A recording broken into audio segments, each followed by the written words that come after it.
Oh, the days are getting shorter. Oh, man. I mean, are you like me? I mean, I would assume that we're all sort of like that. Like, oh, it's getting dark. Well, to some degree or another, we all are. And that's called seasonal affective disorder. It is an actual change in brain chemistry that accompanies shorter days. And to some degree or another, most do experience it. When I say most, cats are no different whatsoever. In fact, when it comes to seasonal affective disorder, cats are even more suspect than we are. Think about it this way.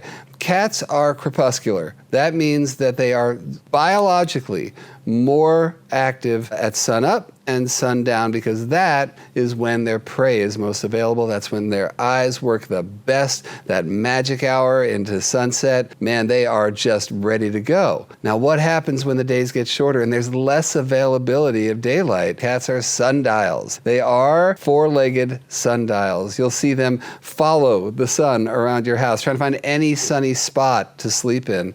So when there's less, they are less. If your cats were unspayed or unneutered community cats, mating goes down. We talk about kitten season. Kitten season happens when there's more sun available. The more sunlight, the more active they are. Doesn't matter whether they're hunting or whether they're, doing the other thing.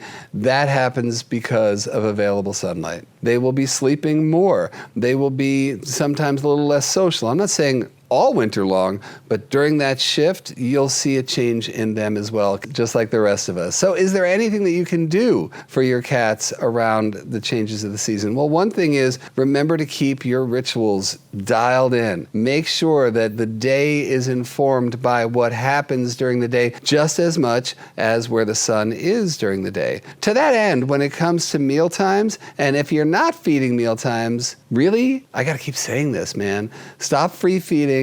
Start feeding meals to your cats. They're not, grazers. They are opportunistic, they are scavengers, and they are regulated by hunt, catch, and kill. So if you are free feeding, stop. And when you feed meals, lean into them. Make sure that those rituals stay the same because a degree of sameness for cats gives them less anxiety. Now, you might be used to giving them food when the sun is in a certain place. Ease them into it. Don't just feed them at 5 o'clock because the sun is going down. Edge them backwards just a little bit. And yes, they may be a little confused at first, but it's really good to keep them with the cycle of the sun.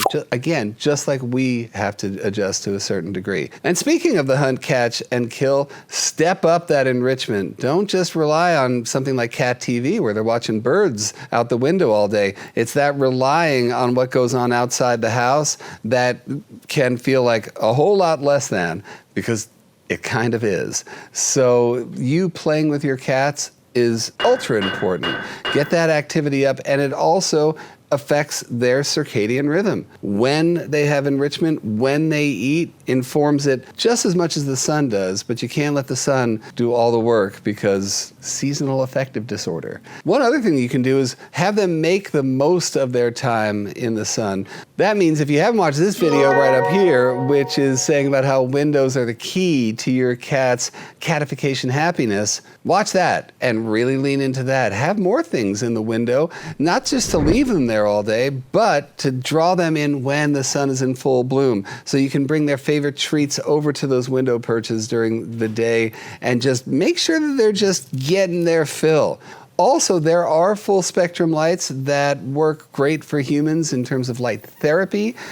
When we are experiencing these symptoms, then there's nothing harmful about that also. Just have some light going on in your house in those times where they're adjusting. Again, this is not something that has to go on all winter long for them, but cats are not great in terms of breaking routine, and that makes them more susceptible. So make changes, but remember, it's all about compromise. It's got to work for us as well. So when it comes to feeding them when the sun is going up, the sun's going down, like I said, adjust them into that 7 p.m. place if that's where you want to go, and that's what works for you and your work schedule. We all got to deal with it to some degree or another. There is an element of, oh man, what happened to the sun?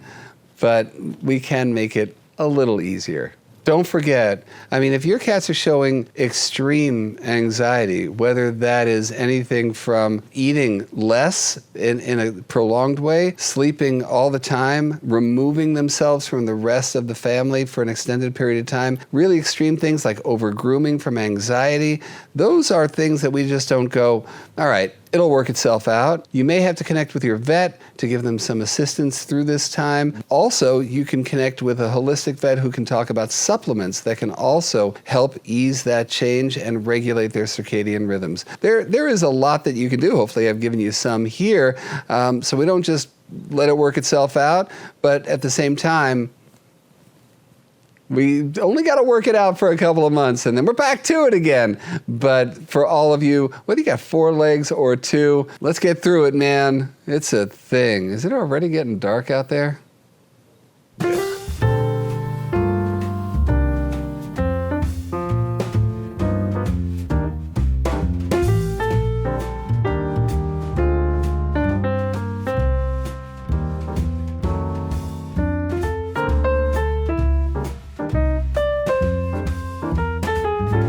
Meow.